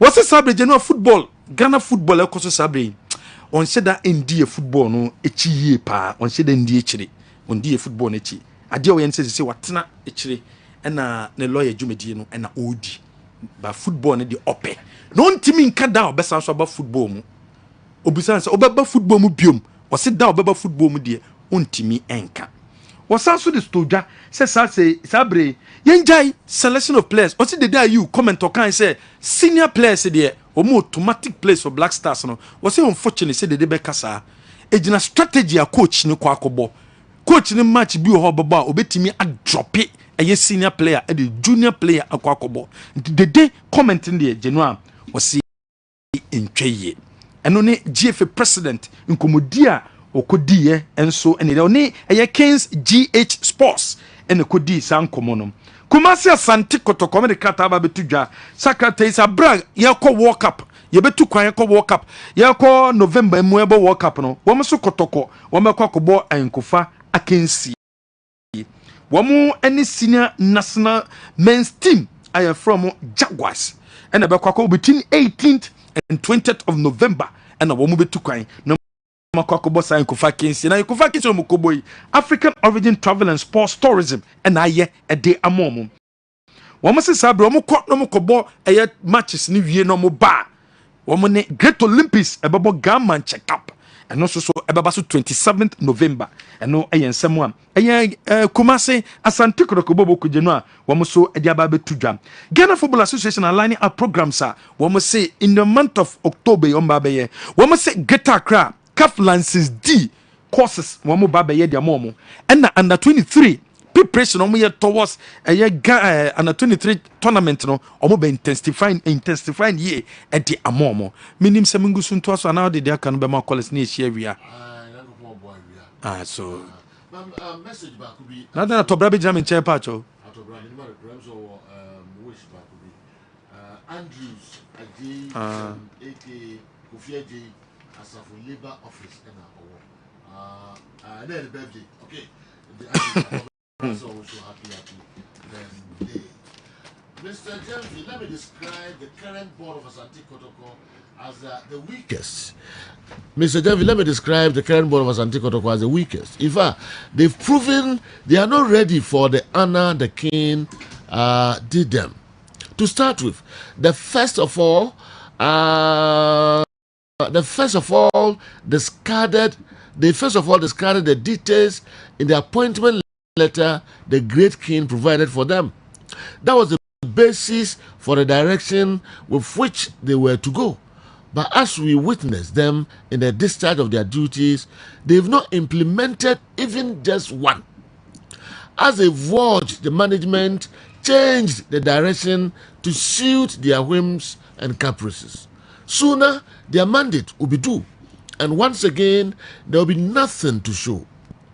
How unfortunate to point to the temporary container structures and beat their chest to say that's their achievement will emphasize their ineptness and the disservice to Asantemai. They are fighting among themselves every now and then over an appointment they made. Today they've been furnished with a trip the team will embark on to Belize, like it has been announced to the teaming supporters or fans. Where is the disparity? How will management refuse to table such a proposal before the board to take a decision on before the management is directed on what to do, but are later informed, just like how supporters have also been informed of the details conspicuously hidden from them too? It's so shameful how this board has been disrespected by the management themselves. They themselves formed, but have failed to do the needful. Simple question: what actually entails in this trip to Belize, and why the sudden inclusion of African origin consuls? Ironically, the question runs through the lips of the board members as well. Yao kunadu yadom. Anyway, a free dichamso and so abrayen. Long message. In your timer. Ubasa can be Yadusuno. Yeah. Maybe I'm deaf back. The management has disrespected this board. Another thing is a board really the weakest. And I agree with him perfectly. But the work was in touching some no cano. Management committee ni rules here working na. Nya management committee na large cruisers after Nigeria omunye meeting da. Omusha baby ada. And so you organize friendly matches akwa kobaba. Into those rules e be at the time and the management committee ni play those rules and they there. Okay. Some other people are playing such role. Nyambo no interest e obebre small dey buy no bebre mu. Akona dundi nyambo awia ba. And I said, it's in your time. This is the border, open letterhead, actual statement or so management room for Mano. Andrews, a JHM, a tie from Kofi J. Asafo New Labour Office, and our at Obraso, we show happy birthday. Andrews, a JHM, and your unkwa Sanso, and awo tima, and your birthday. awotima and your birthday Papa Nova. I say I wish you happy birthday. My name the down Papa Nova or tip to lane Accra anthem. Also wish you happy birthday. Awotima in I wish you happy birthday. Kala na ose abaya Madam Doris Eje. Yeah. As a birthday and yeah. Oh okay. Ochade Islamic. Islamic Pechi number 1 is Pechi number 1 Islamic. Oh okay. Primary. Okay. Doris Mfuni I don't know. Tony Obiano. Oh, Tony, okay, later. Yeah, yeah, eba. Avesu kwesi wa kola lawyer kwesi ayin. Oh, lawyer, yes. Kwesi ayin. O say ene na way 10 years as a lawyer. Oh, okay. Practicing lawyer. Oh, kwesi ayin. Ma bregu. That's how we case be another. The just be case answer. The case be no. Me case okay. Me students in the back no. Okay. O say o child pardon there. Okay. And when you 10 years. Oh, nice one. Nice one. Congrats, I'm so proud of you. So proud of you. Ofia ye no. Okay, Ofia ye nso ye nyamboa. Saturday, yeah. Asante Achimbo. Wow. Mr. Frimpong, former accountant, sports council. Yeah, okay. And a coach near J. And a coach J. Saturday sports council. Wow. And a weekend in easy crowd. Love and see it. You know, and so dear, rich pack. And easy crowd. Okay. Yeah, this year now breaking news about for I will take you over. Nakupo ya tuma. No me and son. More my inside in share view. Yadamasipa. Yakram.